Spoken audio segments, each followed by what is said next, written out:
Hey everyone, exciting show again. It is Wednesday. It is our expert series, and Wednesday, of course, is Anna Kelly. How you doing, Anna? I'm great, Michael. How are you today? I'm doing wonderful. I always appreciate our conversations. I learn a lot. I have a lot of fun, and it's a highlight of my Wednesday for sure. So thank you very much. Oh, for me too. I'm honored to be here and we have a lot of fun. Yes, we do. So first off, we have a subscriber question. And just real quick, folks, if you are listening to this and you are a subscriber of One Rental at a Time, you can ask any of our experts questions. Anna's been doing this for a long time, so she gets all kinds of questions. And Anna, today's question is really boils down to what is the difference between a passive and active investor? Sounds like this subscriber has a day job and is looking at that real estate professional, passive versus active. I shared the question with you. Any kind of first thoughts and where do you want to go with that conversation? Sure. So basically, Michael, they were asking, can you basically be considered a real estate professional while you're working a full-time job that you're working really Hmm. full-time? Hmm. And the short answer is generally speaking, no. No. The IRS, once you are a full-time real estate professional, meaning full-time, all you do is related to real estate, Yeah. then it's easy to qualify as a real estate professional. You just have to show that the number of hours you work in real estate really are at the threshold that the IRS gives you. Hmm. The year that you are leaving a job where you might have, part of your year is dedicated to a job and then you go to full-time real estate professional, that's an area that's difficult, but you can prove it if you document your hours Hmm. that you are working more in real estate than you are in your Hmm. job. And I had to do the same thing when I retired from my job in 2019. I had to show, that I qualified as a real estate professional. And in 2018, I actually was able to document that I truly did, because I worked 80 hours a week. I really worked more hours in real estate than I did my day job. And so it's just you have to be careful. You have to really have evidence and document everything that you do all day to Hmm. show your hours, and then you qualify. Yep. And so the benefit of qualifying is that basically all your passive activity losses through real estate Hmm. can be deducted against your income. And so you can have things like bonus depreciation, which we've talked about, to give you huge losses and have that offset your rental income and have a negative, tax liability, or Yeah. a negative income for tax purposes and not have to pay any taxes or really minimize your taxes, versus if you work and you have passive activity losses, you're limited to how much of a loss you can take to some extent. And there's several formulas that determine what that is, but there are some limitations. Yeah. So I mean, I have personal experience with this. Before we left, I was always beating up my accountant, right?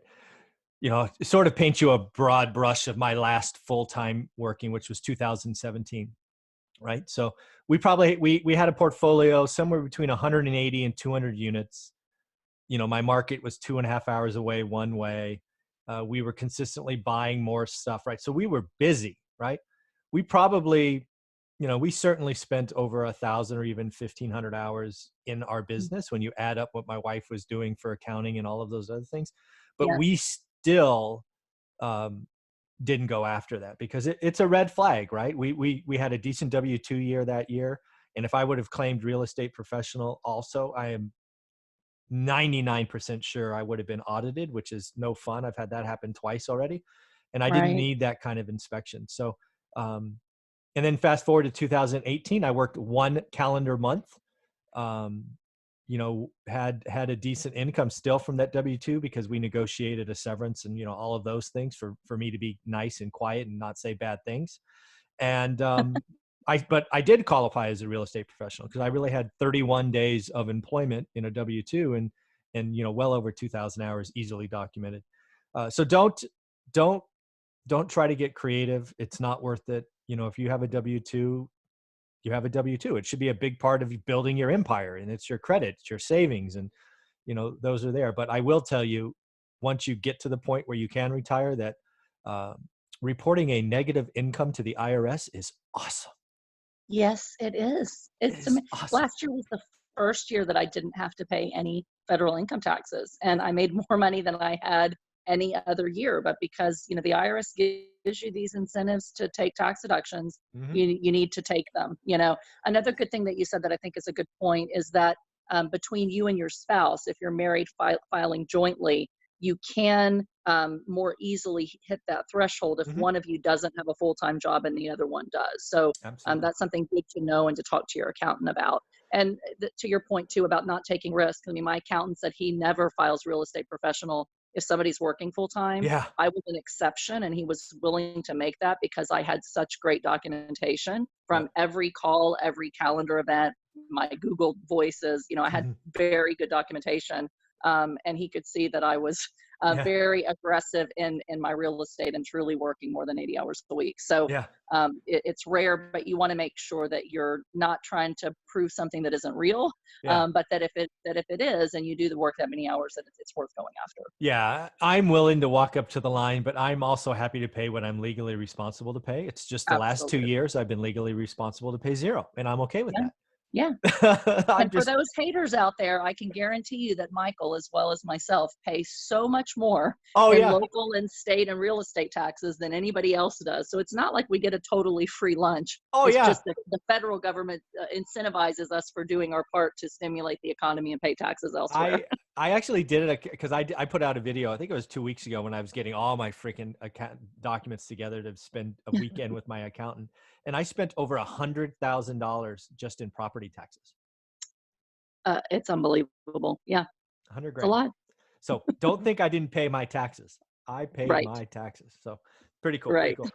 The next thing Yeah. I wanted to talk to. So again, first off, if you have subscriber questions, Anna and I would like nothing more than just to answer dozens of your questions. We love helping new people. You can tell from both of us that's what we truly enjoy doing. So leave comments below, and we will tee them up for next Wednesday.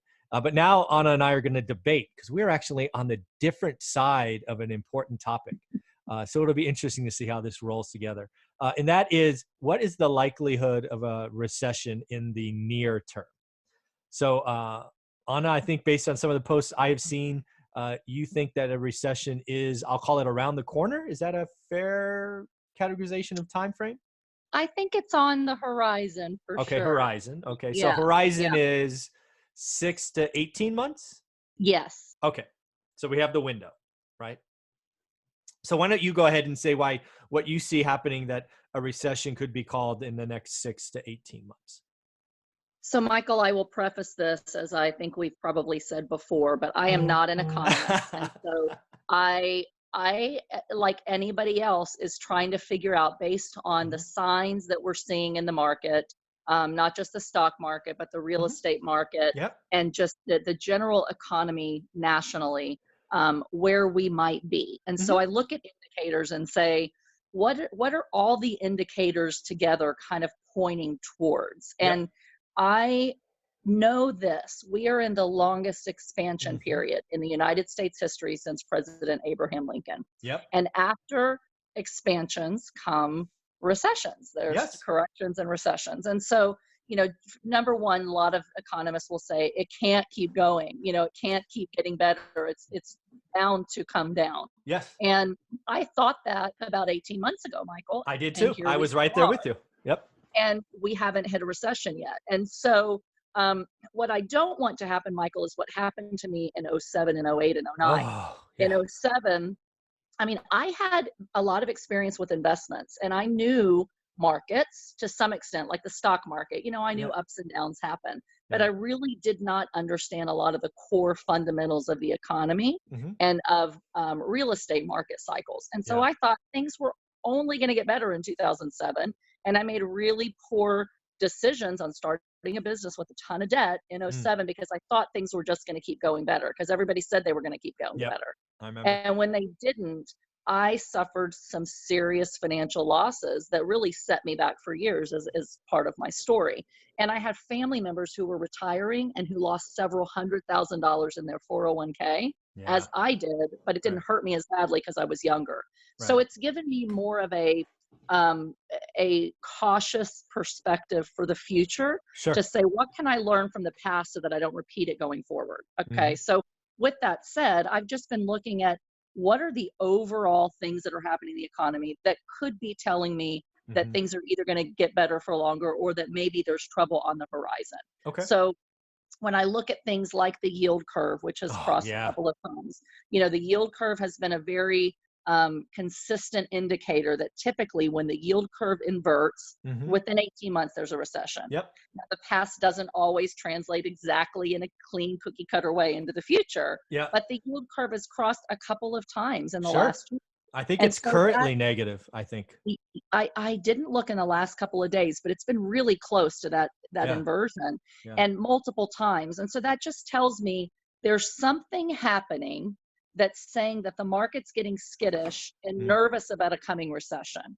And there's different economists who say, is it self-fulfilling prophecy? People Mm. think a recession's coming, so they're getting jittery and that's making the yield curve invert. Yep. Or is the inversion really indicative of what's coming? And so we need to be careful. And different people much smarter than I am have a different opinion of that. And so I, just like anyone else, I'm trying to say, what do I think and how do I want to position myself, more importantly, just in case? Yeah. And so with the yield curve inverting, I've thought a market correction's coming. Yep. And not just because of the inversion, but because we also believe, many economists smarter than I am, that we are overvalued, that the stock market in general is overvalued, Mm-hmm. and that stocks are selling for prices significantly higher than what the company's value of those shares should be based on their PE Mm-hmm. earnings ratios and their debt. And Mm-hmm. so I've been skittish about the stock market because thinking a recession's on the horizon. Yep. When what happened last week happened supposedly because of the coronavirus, and Yeah. we started to see a correction and one of the worst days in history, Yeah. and some teetering up and down over the past few days, it made me say, is this the start of a true market correction? Mm. And with the yield curve and all of that, or is this kind of the perfect storm that's going to push us over the edge into recession? Yeah. So I knew if things are bad, if things are as bad as they might be, the Fed's going to cut rates, Yep. and they're going to cut rates drastically. So Yeah. I made that kind of prediction on Facebook saying, I think this is coming. Mm. And it did. Yeah. And what Like that 24 hours later, it was an awesome call. So even though there's some haters that think I don't know what I'm talking about, and I admittedly know I don't know everything I'm talking about, but I know enough to say, let's just see, Yeah. Um, I love the fact that you were brave enough to make a call, because once you put it out there, right, it's out there forever. And yeah, frankly, yeah. you called it Monday and it happened Tuesday. So I want to applaud you for making that brave call. I'm sorry to interrupt. Thank you. Thank you. So as a real estate investor, I'll say this, I'm no longer in the market at all. I've been out too early. And I had some opportunity cost loss because I didn't ride the up wave in the market. But for me, because I learned so much from the last time, and I've worked so hard since the last 10 years Yeah. to develop the net worth that I have, I am much more in a position where preservation is more important to me right now than potential upside and growth in the market. So I Yeah. didn't want to take that risk. And I feel better and I sleep better at night that I've been out of the market, and instead I've been investing in real estate where I have a little more control. Yeah. So since the Fed did cut the rate by 50 basis points on an emergency basis, which Yeah. doesn't happen unless there's problems, Yeah. it says to me, and I think to many other in the market, that things are worse than what they appear. So even though there are some economic fundamentals that say things are strong, housing is still flying off the shelves, people are still, working, Mhm. employment is high. So there's some good indicators, Mhm. but the Fed is smarter than I am. Whether I agree with what they've done or not is beside the point. Yeah. But they study this more than I do full time, so you would Sure. hope that they have a handle on the economy, even if we don't agree with how they're trying to stabilize it. But Yeah. they cut rates. Hold on. Yeah. I'm not sure I'm willing to admit the Fed is smarter than you. I don't. Oh, that is so sweet, Michael. I mean, when we, at least certainly when we talk about real estate and investing, I'm not going to give the Fed credit for that. Do they know monetary policy and how it works in other foreign countries better than you and I? Absolutely. But Yeah. our niche, I think I'd stand up to those guys, you and I. I think I'd have that debate. So, but go ahead. Yeah. Yeah. I love it. I love it. But yeah, so only since they're acting on an emergency basis, it tells me there's Yeah. something that they're nervous about. And Yeah. it's going to spook the market a little more potentially, because everybody else is going to say, whoa, why are they doing Yeah. this? So is there something they don't know? I tend to not think that this is really related to the coronavirus. I may be a little skeptical I don't, I'm not a medical doctor. I haven't looked at this disease, but I've Mhm. read conflicting things on whether it really is a bad, Yeah. deadly pandemic any worse than the flu or not, Mhm. and whether things are going to get better or not. And I don't know. Yeah. But I just don't tend to think that this is just because of the coronavirus, because I think we've had signs of a coming recession before Yeah. then. I Yeah. think this might just be tipping it over. So Yeah. just because of the uncertainty, where we talked a few weeks ago, nothing's going to happen before the election, Right. before the coronavirus. Everything's probably going to be fine before the election. We Yep. might have another year, year and a half, because Trump is not going to let the economy go south before he has to go E up for election. exactly. But with what happened in the last week, Yeah. I'm like, now I Yeah. think the recession's coming sooner than later. Okay. And I think that this rate cut could either be a sign of it Yeah. or be self-fulfilling prophecy and end up leading to it. Yeah. I don't know, but since I'm in the markets, it's not affecting me right now. Right. What I am going to do as a real estate investor is take every opportunity that when rates start coming down, Mhm. and specifically commercial real estate rates, because a lot of commercial investment mortgages like that I have are based on prime and LIBOR. So Mhm. they're shorter term rates Yeah. that do tend to be impacted when a Fed cuts the Fed rate, Yep. more than like a consumer mortgage on your home. Mhm. So rates will be impacted. There's a little lag on the consumer side, but it's quicker on the commercial side. Yep. And I'm just going to take this opportunity to refinance some of the things I have at really low rates. Yeah. I might not sell a couple I thought about selling because I can now refi at really low rates. Yeah, exactly. Um, Yeah. and the ones that I sold, I'm going to sit on that cash and be ready to pounce when the downturn comes. Yeah. So when, I don't know, but I S think it's probably coming sooner than what maybe you think it's coming. Yeah, so 6 to 18 months. I love that we put a bracket around the window. So I think about this stuff all the time. I track 2 things daily in my daily calls, my millionaire news thing I do every day. And that's cost of capital, which without question is going lower, right? That Yes. emergency cut made that happen. So cost of capital, both for commercial stuff that I own, I'm in the process of setting up refinances on my apartment buildings as well. So, I'm even paying a point because I'm like the 5, 4, 3, 2, 1, I'm Yeah. like, do it now. I'll take it. Yeah. Just do it now. Yeah. And so we're absolutely in agreement there. Now's the time to. And my payment, oh by the way, is going to drop by like $1,500, Right. and it cash flowed already. So where does that money fall, right? So it's Yeah. pretty And awesome. that's what the Fed's trying to do. They're trying to Oh, stimulate it so you have more money to spend. So if you can absolutely, borrow at lower rates and lower your payments, you have more money to spend and keep putting into the economy. absolutely right. But now for the question about a recession. So and what I track, sorry, go back. So I track cost of capital. That's easy. The other one I track is the consumer. And the reason I always look at what the consumer is doing, whether they're buying Apple or they're traveling or doing all these things, is they're my number one competitor for owner occupant homes, right? So when they're Sure.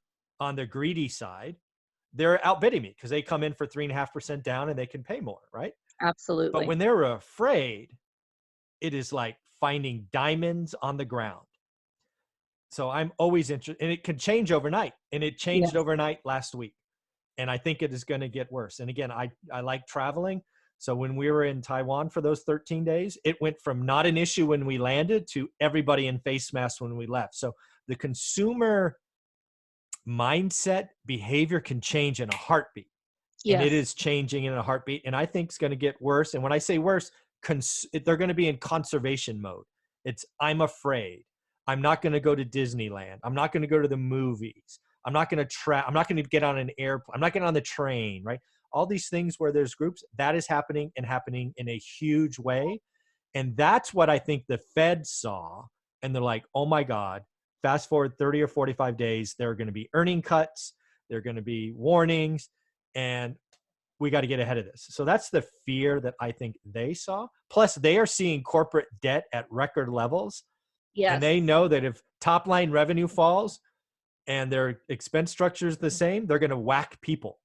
Yes. So And that's my concern with the markets right now, yeah, for sure. And I yeah, think that's why we're seeing what's happening, because if you already are overvalued and your debt is oh, significant, yes, any cut, especially for companies like Disney, yeah, that are travel related, or for the airlines, could really put them in dire straits for a while. So I agree with you there. yeah. So they're lowering significantly the debt repayment structure. because there are too many companies that frankly borrowed money to buy Yes. stock. I mean, come on, Yeah. buy their True. own stock. It's just like, what are you freaking doing, right? Yeah. So I think that's going to lead to a couple of companies going broke, meaning they don't have cash to make payroll. So Warren Buffett's going to look like a genius buying companies for nothing again. The guy's a Mhm. genius. So that's going to happen. But this window will be short. So now why I don't see a recession in 6 to 18 months. And that's because a recession is declared at 2 negative prints or negative GDP growth in a row. That's a good point. So this is what I see happening. So Q1 is 2 months over. I think March is going to suck. March will be negative. But I Yeah. believe January and February were so strong that the print will be positive. Probably less than 1%, but still positive. Hmm. I think Interesting. Q2 will absolutely be negative. I think what would that be? April and May will be bad, but we will start rebounding in June. And And then Michael, why do you think that? Why do you think we're going to rebound in June? because what I have seen, again, it's based on the data, is it looks like in China, they're flattening out it's not going parabolic, right? It went from 0 to 78 or 75,000 quickly, but then from 75 to 81,000 relatively slowly, right? Mhm. So what we're seeing is if you do quarantine and you close schools and you reduce group gatherings, it kind of peters out. Now, could the numbers in China be wrong? Yes, but I think they've been consistently wrong. So it's all I have to think about. Um, so that's what I see. And again, I think what's going to happen is China's manufacturing was very weak in Q1, so they're going to have their negative in Q1. I believe they'll be coming out of it in Q2. I believe our consumer-based economy will be negative in Q2, but then we'll get to Q3 where we're both kind of back at it again. So I see only a single quarter of negative growth. And Q1 will be, or Q3 will be again slightly positive, probably lower than Q1. We're talking like 0.3, 0.4. And then Sure. Q4 will be a blockbuster. It'll be a 4% print because we're just collapsing a spring in this consumer economy. Once this is gone and it's off the front page, people will go, oh my God, the world's great. And then, so that's what I see. I just don't see 2 negative prints in a Yeah. row is why I'm calling that. A very interesting perspective. And, I won't say you're wrong because again, it's above my pay grade and my skill set for sure. I just wonder, like I have a friend, for example, who's Mhm. in sales and Mhm. they have products that now have been stopped because of tariffs. And so they Yeah. can't get them shipped already. And so they've had layoffs. He just lost his job. And he's Mm. still very pro the tariffs, meaning the trade war needed to be ended and he's in agreement with what happened, Mhm. but he's lost his job. And Yeah. temporarily, you can't get, certain products and Mhm. there's delays. And so, companies that rely on, those resources to make their own products, Yeah. are starting to lay off. They're starting to have their earnings suffer, Yeah. and people are losing their jobs. So, I think about that. And then I think about, even though rates have gone down, companies that are really impacted by coronavirus, like let's just say the travel Oh industry, and I'm yeah. sure there's Hotels, many more, cruise lines, airlines. Oh, can oh. they even get loans recast right now if the banks are nervous about lending to them, depending on how bad this thing can go? So, lending tends to lag Sure. what actually happens, a little bit with rates and with the economy. And so I just wonder how banks, commercial lenders are looking at this and Yeah. whether they're going to tighten their requirements Yeah, for let's giving let, loans. let's play with that a little bit. Let's just pick an airline because they're classic boom and bust, right? Pick Sure. United, pick Delta, pick Southwest, pick whoever you want. Yeah. I don't know their balance sheets, but we're doing all theory here. So Yeah. there's a big national or worldwide carrier who suddenly has seen their passenger volume drop by 60%, some god awful number that nobody Sure. planned for. Their pension plans and debt structure mean that they can't make payroll. So this is absolutely possible, by the way. Yes. So what could happen? One, they could go to their commercial lenders and ask for forbearance or force majeure or whatever. Commercial banks can say okay or not. Totally. Right. Let's assume they say not because that's kind of the worst case scenario. Then what you have is okay, you're going to get sold. And are there cash rich buyers out there with the balance sheet to get us through this? And I think the answer is yes. That's why I think this Warren Buffett guy's a freaking genius with his $100 billion. Is he's going to pick up companies for nothing because he has the cash stream to get through this. Because by Q4, this is out of the way. But let's even say Warren Buffett says no, or they can't find a buyer. The question Right. is, would the Fed want United Airlines to go out of business in this environment because of this thing? And if Yeah. we learned anything from the 2008 crash, is they will bail out the big companies. Yeah. They bailed out AIG for sure. So could it get really, really bad for anybody in the travel industry? Absolutely. Could it be really painful and have some bad conversations? Absolutely. Would they suddenly vanish overnight like Bear Stearns? Not going to happen. Just not going to happen, in Yeah. my opinion. I just wonder, if they're not able to get loans to get them out, and the government does rush in, as many people were upset that it happened with AIG, I'm sure you'd have many people also upset over this. The question's going to be, does that kind of spark this trickle effect and make an economy recession happen sooner than later? And I just don't know, but those are the Yeah. kind of things that go through my mind of, you Yeah. know, where the markets are so finicky. I mean, they drop, you Yeah. know, over small things that are uncontrollable Yeah. because it's very much based on consumer sentiment. So Yeah. what's going to Absolutely. happen with consumers? Are they going to believe that things are going to get better, or do they think, oh no, things are worse, I better start saving, I could lose my job because these other companies are going under? So And we let's, just don't always know how consumers are going to react and how that's that's what, going to impact the market. that's what I want to go to. So without question, I believe consumers are going to go into conservation mode from March 1st to May, June, which is going to be awesome for me because my biggest competitor is owner occupant buyers. And they're Right. going to be sitting on their cash going, I don't want to sign up for a big mortgage payment. And they're going to make the same mistake they made in 2010. 2010 was the best time to buy real estate in my market, and everybody was afraid. Right. It's going to happen again. This is so repetitive, and I'm thankful for watching it every day because I'm going to buy more real estate this year than I thought fundamentally possible even a month ago, right? A Yeah. month ago, I'm going, God, man, this is hard. I can't find anything. And now I'm Yes. like, oh, Yeah. this is going to be great. And So, that's the key, is how do we capitalize on the opportunities that the market's giving us? It's not to say a recession could be coming, so you need to be afraid, so you need to pull out of the market. Like, that's not what I'm saying at all. yeah, Because every person's decision on whether to sell or buy yeah, is very personable and yes, depends on so much in terms of, their financial stability outside of the market, what they can afford to lose, their risk tolerance, just so many different things. But, if they're in it for the long term and they're young, then I'd say, talk to your advisor, but I probably wouldn't sell. yeah, I'd probably buy on dips and, sell yeah, when things are high. But, other than that, trying to figure out what's going to happen with the stock market and what to do with retirement funds as real estate investors, I'm saying this could be great opportunity. And I need to position myself to take advantage of the opportunities that are going to come, whether they come in the next 3 months, whether they last, or whether, I can take some opportunity now and then things are going to get better again, and then position myself for when they go bad to be able to pounce. So it's all yeah, about looking at what's coming and seeing how can I preserve, but yeah, also take advantage of opportunities. And that's a fine balance that everybody will fall on a different side of yeah. what piece of that's more important. Yeah, so I think this has been a wonderful debate. I think if there is a recession, again, it's 2 quarters of a negative print. I think it'll be Q2 and Q3.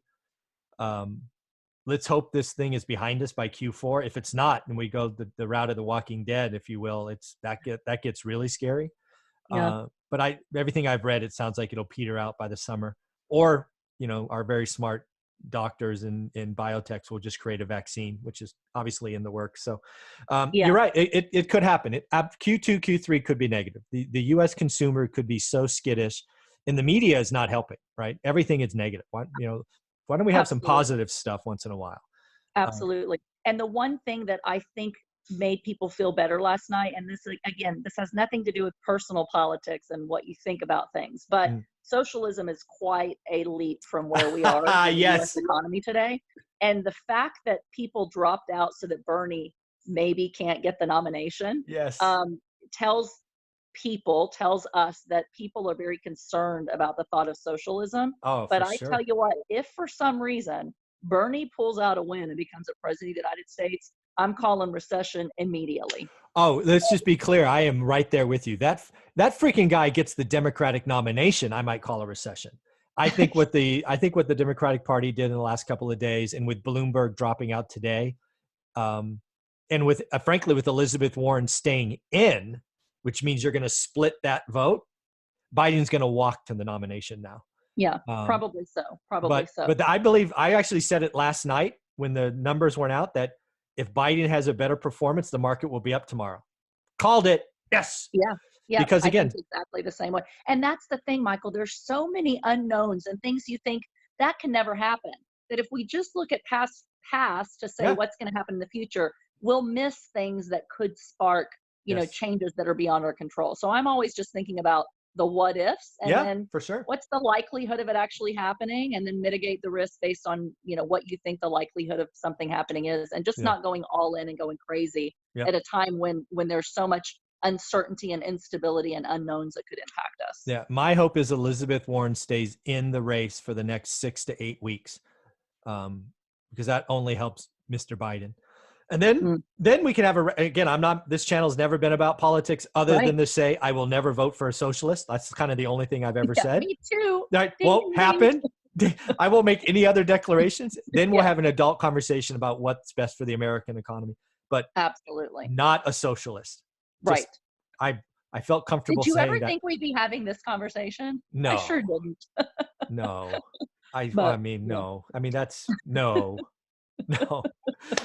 All right. Well, this has been Oh, a lot of fun. Remember, folks, if you want to ask any of our experts all week questions, feel free to leave comments below. But especially for Anna, she's been gracious enough for, I think, like 13 or 14 weeks now to talk to us. Let's leave some comments below and questions, and we will talk next week. Have a wonderful day, Anna. awesome. You too, Michael. Thank you. Thank you.